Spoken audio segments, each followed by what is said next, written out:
Olá, eu sou o Marco Fiade e quero compartilhar com vocês aquilo que eu aprendi e continuo aprendendo nesses últimos 20 anos liderando equipes de gestão de mudança organizacional em grandes projetos de transformação em empresas como a Coca-Cola, a Cargill, a Thomson Reuters, a PepsiCo, a Avon, a Alpargatas, Laboratórios Fleury e tantas outras.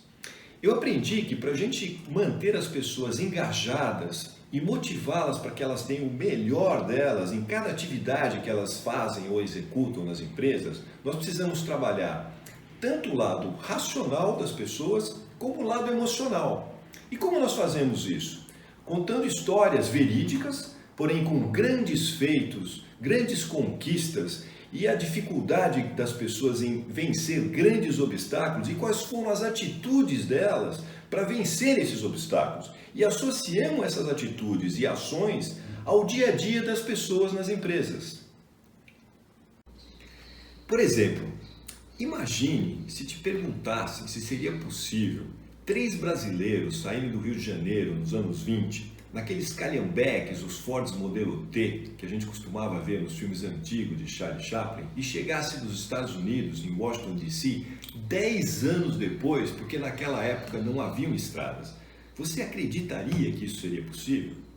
Pois então, essa história verídica aconteceu e graças a ela, esses 3 brasileiros traçaram a rota da rodovia pan-americana que une as 3 Américas hoje. E nesse processo tiveram que engajar as pessoas e os exércitos dos países por onde eles passaram para que elas ajudassem não só cortando árvores, explodindo pedras pelo caminho, rochas enormes com dinamite para que eles pudessem passar com os automóveis, mas também contribuindo financeiramente para que eles pudessem comprar alimentos, combustível e peça de reposição para os automóveis. Graças ao fato dessa história ter acontecido na cidade natal do meu pai, Bariri, no interior de São Paulo, onde nasceu o Mário Fava, que é o mecânico dessa expedição e um dos protagonistas para o sucesso dessa história, graças à sua criatividade na hora de resolver problemas aparentemente intransponíveis com os automóveis, é que eu soube de detalhes dessa história tão incrível, porque meu pai e um amigo construíram um museu em homenagem a esse mecânico da expedição.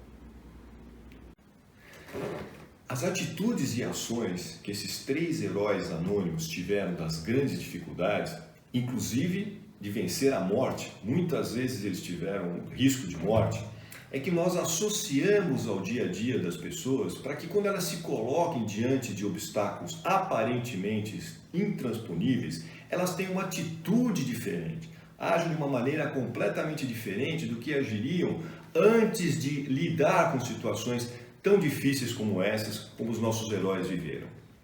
Se você quiser ver mais detalhes sobre essa palestra, continue assistindo esse vídeo, que eu tenho um filme de 2, 3 minutos, é um teaser da palestra com filmes da época, e depois entre no site www.modifique.com e clique lá na página de palestras. E aí você vai ter detalhes de como nós fazemos essas associações. Muito obrigado e até uma oportunidade de nos encontrarmos. Quero lembrar que naquela época não existiam estradas, ou quando existiam, na sua grande maioria, eram bem precárias. Estou mostrando agora alguns filmes da época e não dos nossos expedicionários, dos quais só temos fotos, mas para se ter uma ideia da dificuldade que se tinha naquela ocasião, mesmo quando existiam estradas. Além do território brasileiro, passaram pelo Paraguai, Argentina, Bolívia, Peru, Equador, Colômbia, Panamá, Costa Rica, Nicarágua, Honduras, El Salvador, Guatemala, México e Estados Unidos. Conforme eu comentei no início, eles precisaram contar com o apoio da população pelos países pelos quais passaram, para que eles construíssem picadas para que os veículos pudessem se locomover ao longo do trajeto que eles precisavam cumprir. E mesmo quando eles chegavam próximos às cidades onde havia algum tipo de estrada, eles tiveram que lutar com dificuldades como caminhos com neve, gelo, fazendo os carros escorregarem para todos os lados, estradas completamente lameadas, precipícios, buracos, terrenos de difícil acesso até mesmo para carroças.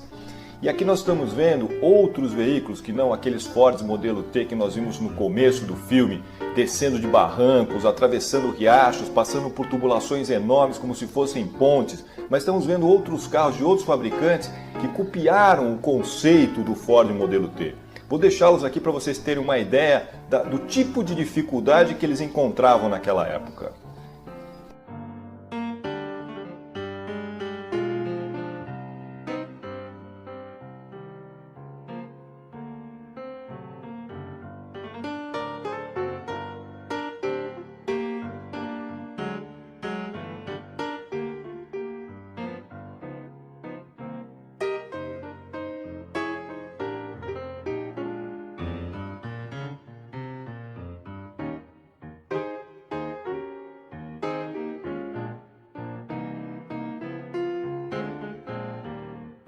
Quantas vezes já não passou pela nossa cabeça a ideia de desistirmos de determinados projetos em função das inúmeras dificuldades que enfrentamos e acidentes de percursos que nos levaram a crer que aqueles projetos não deveriam ser levados a cabo?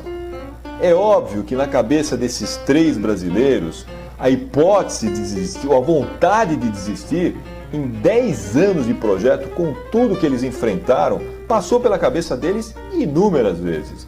Agora, o que fez com que eles não desistissem?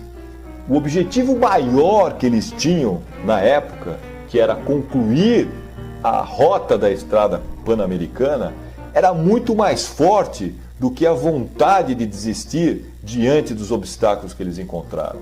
E o que nós tratamos nessa palestra? É justamente como encontrar dentro de nós mesmos objetivos maiores, muito além daquilo que são as nossas metas intermediárias no dia a dia para atingirmos objetivos.